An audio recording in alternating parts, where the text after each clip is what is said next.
여러분은 혹시 이런 경험을 해보신 적이 있으신가요?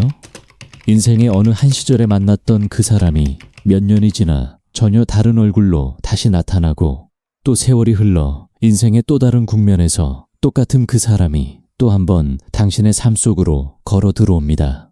학창시절에 스쳤던 사람이 직장에서 다시 마주치고, 그 후로도 몇 번이고 다른 모습으로 당신의 삶 언저리를 맴돕니다.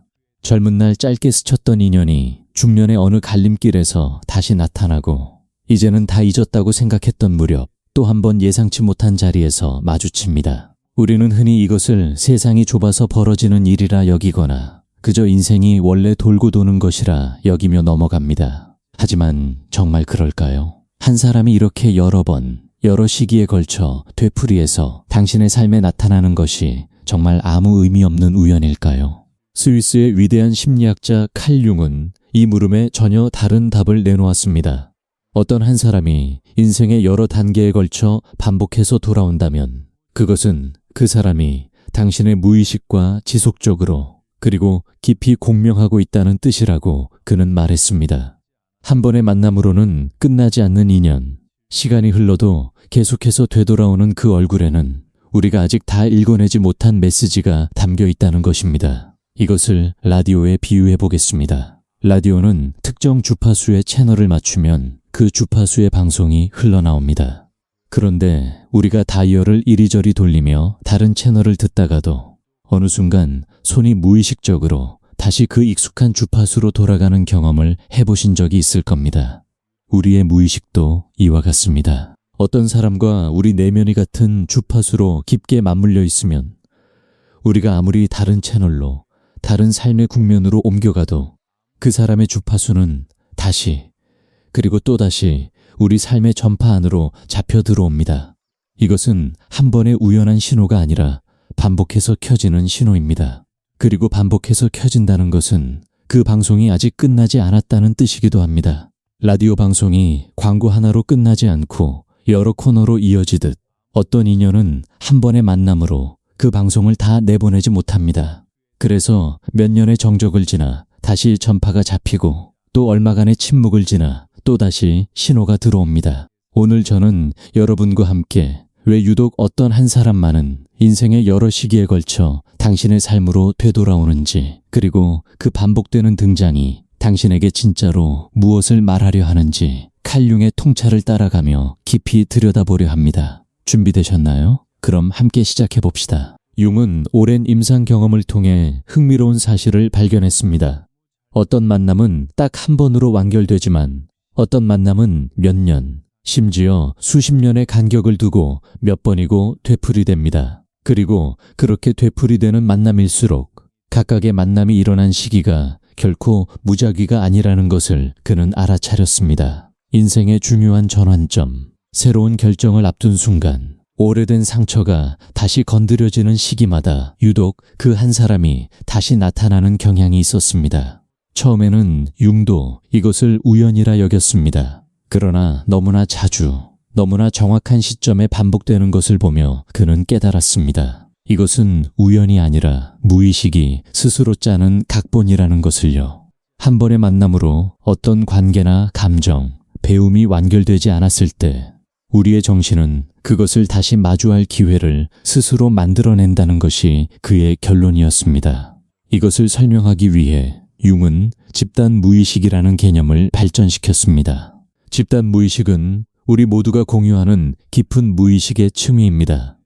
우리는 겉으로 보기에 각자 분리된 삶을 살아가는 것 같지만 그 깊은 곳에서는 모두 연결되어 있습니다. 이 연결 때문에 어떤 사람과 우리 사이에는 한 번의 만남만으로는 다 풀리지 않는 실이 이어지기도 합니다. 그 실이 완전히 풀릴 때까지 그 사람은 인생의 여러 매듭마다 다시 나타나 그 실을 조금씩 당깁니다. 마치 하나의 이야기가 한 장에서 끝나지 않고 여러 장에 걸쳐 계속되는 것과 같습니다. 첫 장에서는 그 사람이 상처를 남기는 역할로 등장했다면 다음 장에서는 그 상처를 비추는 거울로, 또 다른 장에서는 그 상처가 이미 치유되었는지를 확인시켜주는 증인으로 나타날 수 있습니다. 같은 인물이지만 매번 다른 역할로, 그러나 언제나 당신의 내면과 정확히 공명하는 방식으로 되돌아오는 것입니다. 여기서 한 가지 짚고 넘어가야 할 것이 있습니다. 반복해서 나타나는 사람이 반드시 우리에게 좋은 감정만을 불러일으키는 것은 아닙니다. 어떤 사람은 만날 때마다 불편함과 긴장을 안겨주기도 합니다. 그런데도 그 사람이 계속해서 인생의 여러 국면에 다시 등장한다면 그건 역시 공명입니다. 다만 어긋난 음정끼리의 공명, 즉 서로의 상처가 서로를 계속 건드리는 방식의 공명일 수 있습니다. 이런 경우 반복되는 등장은 관계를 이어가라는 신호가 아니라 오히려 그 불협화음이 어디에서 비롯되었는지를 정면으로 들여다보고 마침내 매듭을 지으라는 신호일 때가 많습니다. 공명한다는 것이 언제나 다시 가까워져야 한다는 뜻은 아니라는 점을 먼저 분명히 해두고 싶습니다. 한국의 전통 사상에서는 이것을 인연이라는 말로 오래전부터 설명해 왔습니다. 특히 옷깃만 스쳐도 인연이라는 말이 있듯 한 번의 만남조차 가볍게 여기지 않는 것이 우리 정서입니다.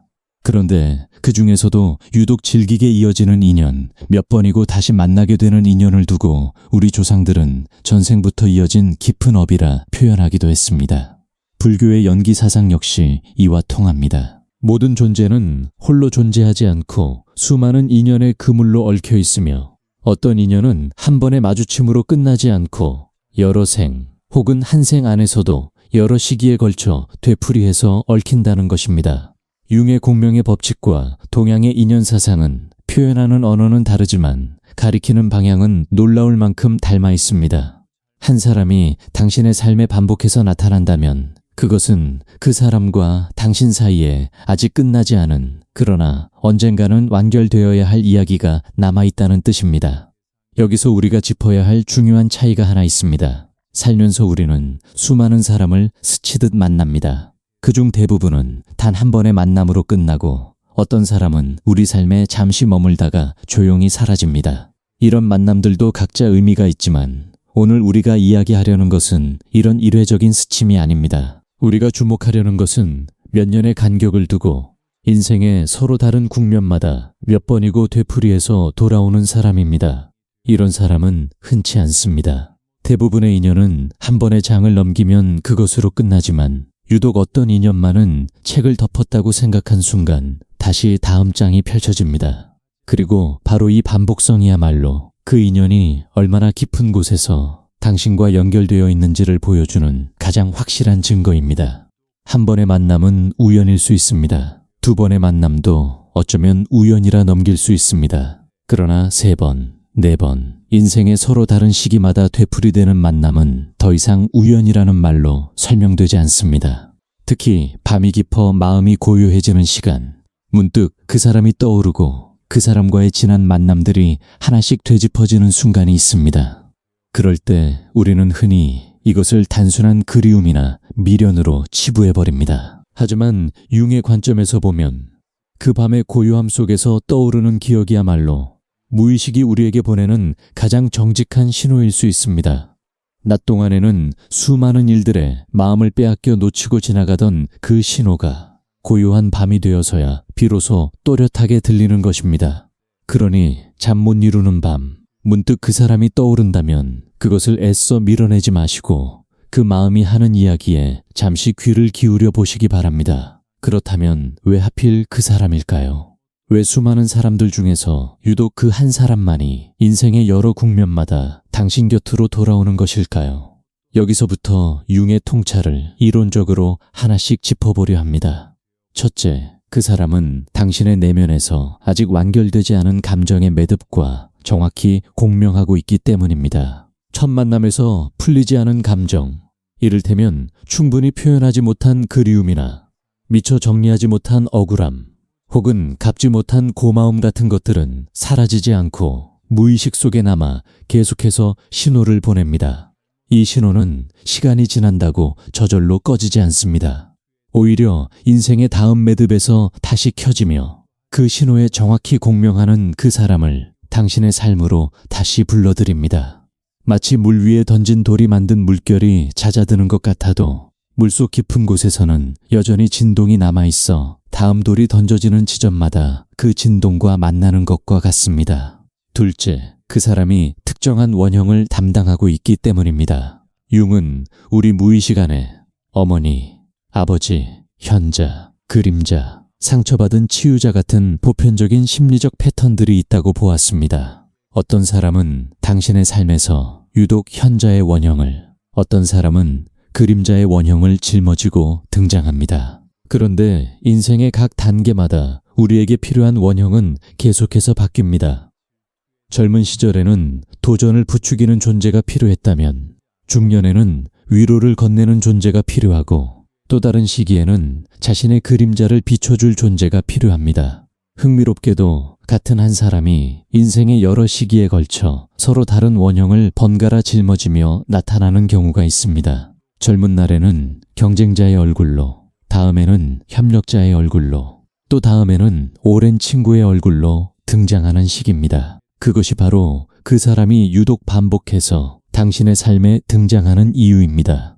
셋째, 그 사람이 당신 안의 그림자를 비추는 거울이기 때문입니다. 우리가 어떤 사람에게서 유난히 강하게 반응한다면 그것이 강렬한 매혹이든 견디기 힘든 불편함이든 거기에는 우리 자신이 아직 인정하지 못한 내면의 일부가 투영되어 있을 가능성이 큽니다. 이 그림자는 한 번 마주친다고 완전히 통합되지 않습니다. 우리는 인생의 여러 국면에서 조금씩 겹겹이 그 그림자를 마주하며 서서히 받아들이게 됩니다. 그래서 같은 사람이 몇 번이고 나타나 그때마다 조금씩 다른 각도에서 같은 그림자를 비추어 주는 것입니다. 처음 마주쳤을 때는 그 불편함의 정체조차 알지 못했더라도 두 번째, 세 번째 마주침을 거치며 우리는 조금씩 그 불편함의 근원에 다가가게 됩니다.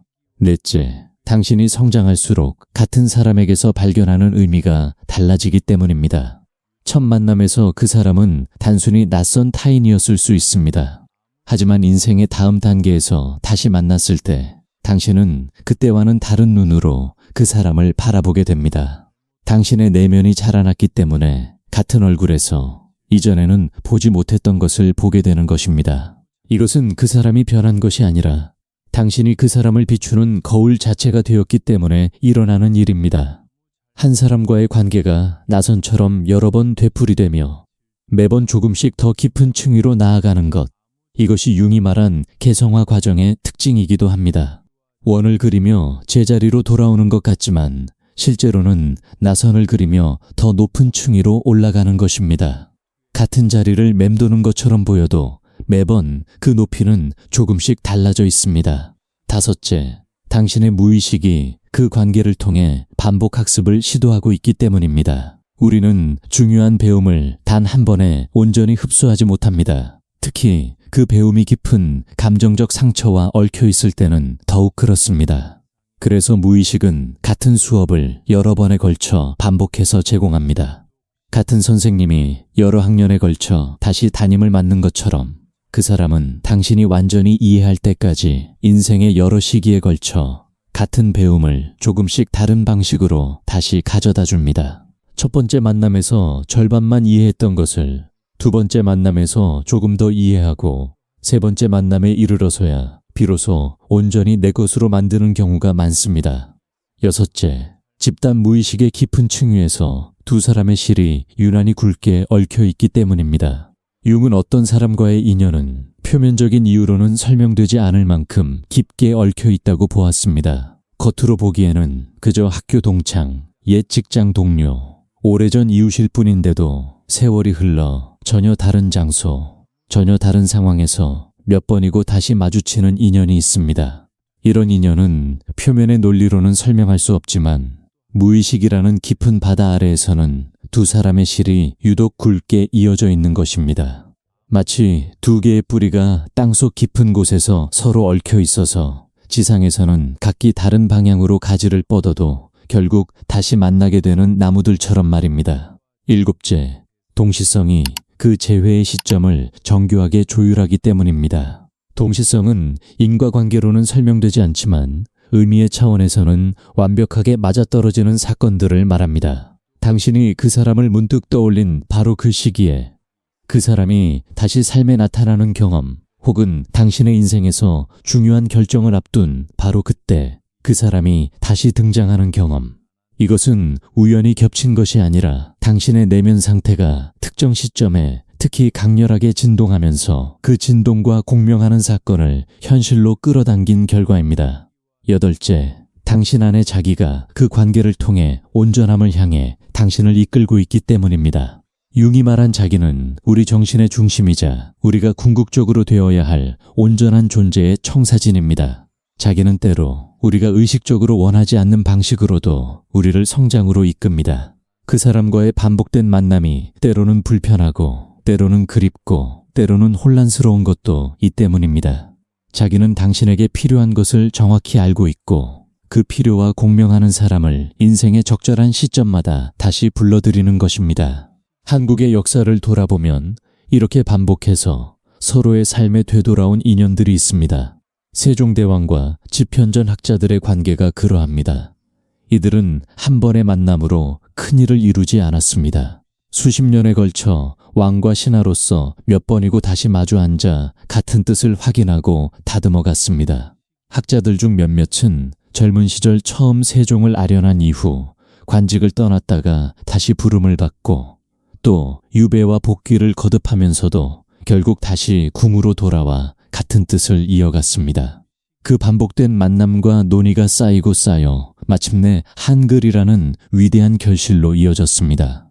이순신 장군과 그의 오랜 전우들의 인연도 마찬가지입니다. 전란의 시기 동안 헤어지고 다시 만나기를 거듭하면서 그들은 매번 다른 위기 속에서 다시 뭉쳤고 그때마다 서로에 대한 신뢰는 더 깊어졌습니다. 파직과 복직을 거듭하는 과정 속에서도 결국 다시 그의 곁으로 돌아온 이들이 있었기에 가장 절망적인 순간에도 함께 싸울 수 있었습니다.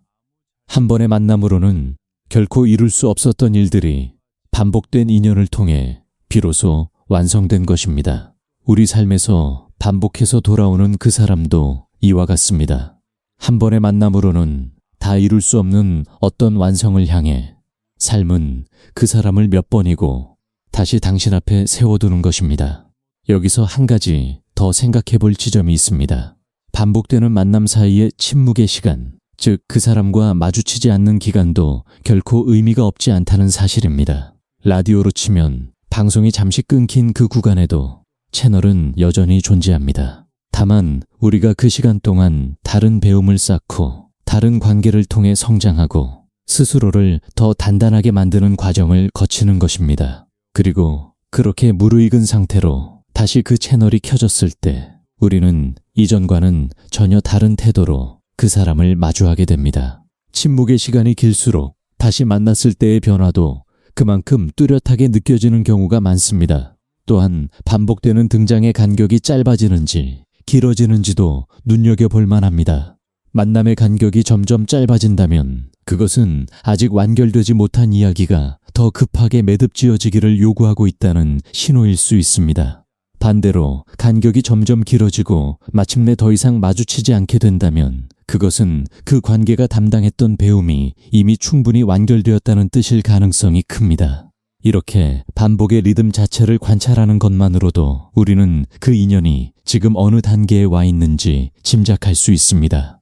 여기서 조금 더 깊이 들어가 보겠습니다. 어떤 사람은 이렇게 물을 수 있습니다.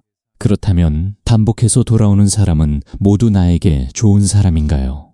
그렇지 않습니다. 앞서 말씀드렸듯 공명에는 어긋난 음정끼리의 공명도 있습니다. 어떤 사람은 만날 때마다 당신을 성장시키기보다 같은 방식으로 지치게 만들고 같은 상처를 계속 덧나게 합니다. 이런 관계가 반복된다면 그것은 관계를 이어가라는 신호가 아니라 오히려 당신이 아직 그 상처의 근본 원인을 마주하지 못했다는 신호로 읽어야 합니다. 반복되는 등장이 곧 운명적인 만남이라는 낭만적인 해석에만 머무르면 우리는 자칫 우리를 갉아먹는 관계마저 필연이라는 이름으로 붙잡고 있게 될 위험이 있습니다. 융이 말한 공명의 법칙은 그런 낭만화를 위한 것이 아니라 오히려 우리가 그 관계의 진짜 본질을 정직하게 들여다보도록 돕기 위한 것입니다. 그러니 그 사람이 돌아올 때마다 당신의 삶이 조금씩 더 나아지고 있는지 아니면 같은 자리에서 계속 맴돌고 있는지를 스스로 가늠해 보시기 바랍니다. 전자라면 그 인연은 당신을 성장으로 이끄는 스승 같은 존재일 것이고, 후자라면 그 인연은 당신이 마침내 놓아주어야 할 오래된 습관을 대변하고 있는 것일 수 있습니다.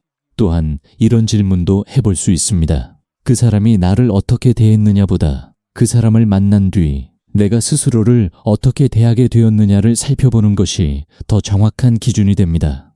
어떤 사람을 만난 뒤에는 자신에게 더 너그러워지고 자신의 삶을 더 소중히 여기게 됩니다. 반대로 어떤 사람을 만난 뒤에는 스스로를 깎아내리고 자신이 부족한 사람이라 여기게 됩니다. 반복해서 돌아오는 사람을 마주할 때마다 이 질문을 스스로에게 던져보시기 바랍니다.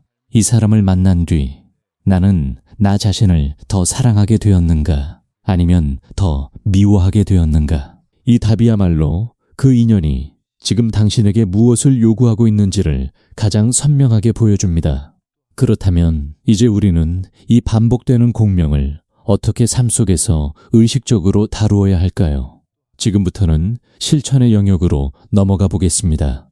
첫째, 그 사람이 다시 나타날 때마다 스스로에게 물어보십시오. 이번에는 이 사람이 나에게 무엇을 보여주려 하는가? 지난번 만남과 이번 만남 사이에 나는 무엇이 달라졌는가? 이 질문은 당신을 그 사람 자체에 대한 집착에서 벗어나 그 만남이 지닌 진짜 의미로 데려다 줍니다. 둘째, 그 사람과의 만남을 시간순으로 한번 정리해 보십시오. 처음 만났을 때 당신은 어떤 사람이었고, 그 다음 만났을 때는 인생의 어떤 국면에 있었으며, 지금은 또 어떤 시기를 지나고 있는지 되짚어 보십시오. 이렇게 늘어놓고 보면 각각의 만남이 결코 무작위가 아니라 당신의 성장 곡선과 정확히 맞물려 있었다는 것이 보이기 시작합니다. 종이에 시기별로 적어보는 것도 좋은 방법입니다. 만난 시기, 그때 당신이 겪고 있던 삶의 문제, 그리고 그 만남 이후 달라진 점을 나란히 적어보면 하나의 흐름이 뚜렷하게 드러납니다. 셋째, 지난 만남에서 미처 표현하지 못한 감정이 있다면 이제라도 정리해 보십시오. 표현하지 못한 고마움, 삼켜버린 서운함, 물어보지 못한 질문들이 남아있다면 그것을 반드시 그 사람에게 직접 전할 필요는 없습니다. 글로 적어보거나 마음속으로 정리하는 것만으로도 그 매듭은 상당 부분 풀립니다. 넷째, 그 사람에게서 유난히 강하게 올라오는 감정이 있다면 그것이 혹시 당신 자신의 그림자는 아닌지 살펴보십시오. 유독 그 사람의 어떤 면이 계속 눈에 밟히거나 마음을 흔든다면 그것은 그 사람에 대한 이야기이기 이전에 당신 자신에 대한 이야기일 가능성이 큽니다. 다섯째, 이번 만남을 어쩌면 이 매듭을 완성할 마지막 기회일 수도 있다는 마음으로 대해보십시오. 이런 태도는 그 관계를 더 가볍게가 아니라 더 진실하게 대하도록 만듭니다. 서두르지 않되 이번 시기에 배워야 할 것을 미루지 않겠다는 마음가짐입니다. 여섯째, 반복되는 등장을 재회나 재결합의 신호로 성급하게 해석하지 마십시오. 그 사람이 몇 번이고 돌아온다고 해서 반드시 다시 가까운 관계를 맺어야 한다는 뜻은 아닙니다. 때로는 그 반복된 등장의 목적이 단지 어떤 의미를 완성하는 데 있을 뿐 관계의 형태를 바꾸는 데 있지 않을 수 있습니다. 이 둘을 구분하는 것이 중요합니다. 특히 그 관계가 예전에 서로에게 상처를 남겼던 관계라면 반복되는 등장은 다시 가까워지라는 신호가 아니라 오히려 건강한 거리를 지키는 법을 배우라는 신호일 수도 있다는 점을 기억하십시오. 일곱째, 그 사람과의 관계에서 아직 감사하지 못한 부분이 있다면 감사로, 아직 용서하지 못한 부분이 있다면 용서로 마무리해 보십시오. 감사와 용서는 그 매듭을 가장 가볍게 풀어내는 열쇠입니다. 이것은 상대를 위한 것이기 이전에 당신 자신을 그 반복되는 신호로부터 자유롭게 하는 일입니다. 여덟째, 스스로 그 사람이 담당해온 원형을 자기 안에서 통합해 가십시오. 그 사람이 당신에게 지혜를 주는 존재였다면 당신 안에 지혜를 키우고 위로를 주는 존재였다면 스스로를 위로하는 법을 배우십시오. 당신이 그 역할을 스스로 감당할 수 있게 될 때 더 이상 외부에서 그 역할을 대신할 사람을 필요로 하지 않게 됩니다. 그리고 흥미롭게도 이때부터는 그 사람이 나타나도 예전처럼 강하게 흔들리지 않고 그저 반갑고 편안한 존재로 마주할 수 있게 됩니다. 이것이야말로 그 반복되는 인연이 마침내 완성에 가까워졌다는 신호입니다. 아홉째, 그 사람과의 관계를 통해 지금까지 당신이 반복해온 패턴이 있는지 살펴보십시오. 어쩌면 그 사람이 반복해서 돌아오는 이유는 그 한 사람만의 문제가 아니라 당신이 관계를 맺는 방식 전체와 관련되어 있을 수 있습니다. 늘 비슷한 순간에 그 사람이 떠오르거나 늘 비슷한 감정을 안겨준다면 그것은 당신 내면의 오래된 습관 하나가 그 사람이라는 창을 통해 계속 드러나고 있다는 뜻일 수 있습니다. 이 패턴을 알아차리는 것만으로도 당신은 그 사람뿐 아니라 앞으로 맺어갈 다른 관계들까지 더 건강하게 가꾸어갈 힘을 얻게 됩니다. 열째, 그 사람이 다시 나타났을 때 예전과 달라진 당신 자신을 스스로 확인해 보십시오. 예전에는 마음이 크게 흔들렸던 순간에 지금은 담담할 수도 있고 예전에는 아무렇지 않던 부분이 지금은 새롭게 눈에 들어올 수도 있습니다. 이 변화를 알아차리는 것 자체가 당신이 얼마나 자랐는지를 스스로에게 증명해주는 가장 확실한 증거입니다. 반복되는 만남을 단순히 흘려보내지 말고 그때마다 자신이 얼마나 달라졌는지를 가늠하는 하나의 척도로 삼아 보시기 바랍니다. 여기서 한 가지 더 덧붙이고 싶은 것이 있습니다.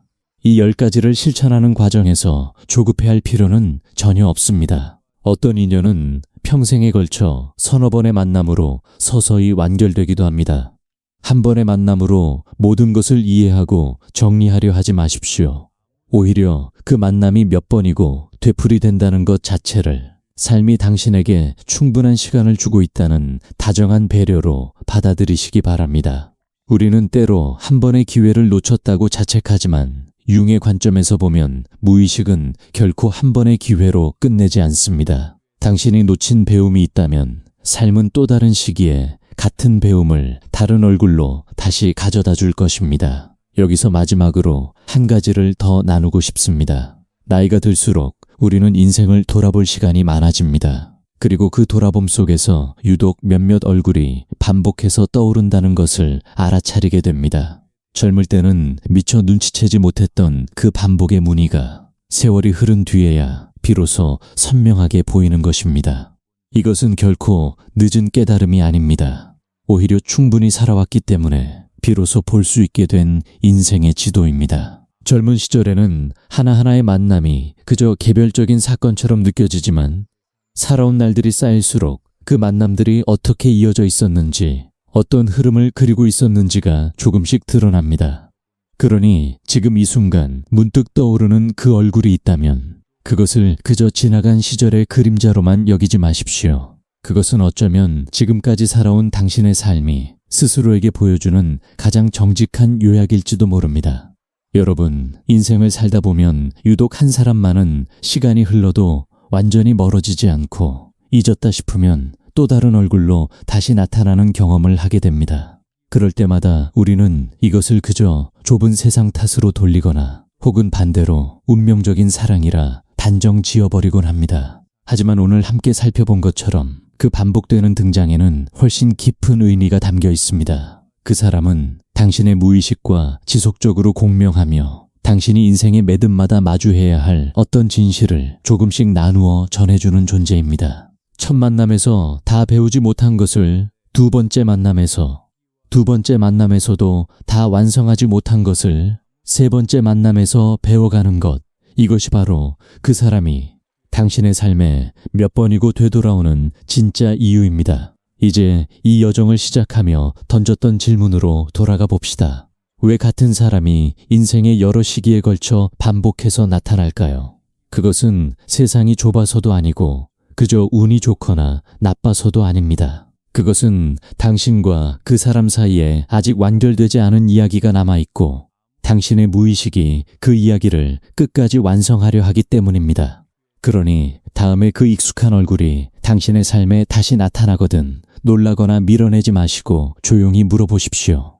이번에는 나에게 무엇을 가르쳐 주려 하는가? 그 물음에 정직하게 답할 수 있을 때 그 반복되는 인연은 마침내 아름답게 마무리될 것입니다. 그리고 그 자리에는 더 이상 예전의 그리움이나 아쉬움이 아니라 온전히 자란 당신 자신만이 조용히 남아있을 것입니다. 반복해서 돌아오던 그 얼굴은 결국 당신이 스스로에게 이르는 가장 오래되고 가장 다정한 길잡이였다는 것을 그때가 되면 비로소 알게 되실 것입니다.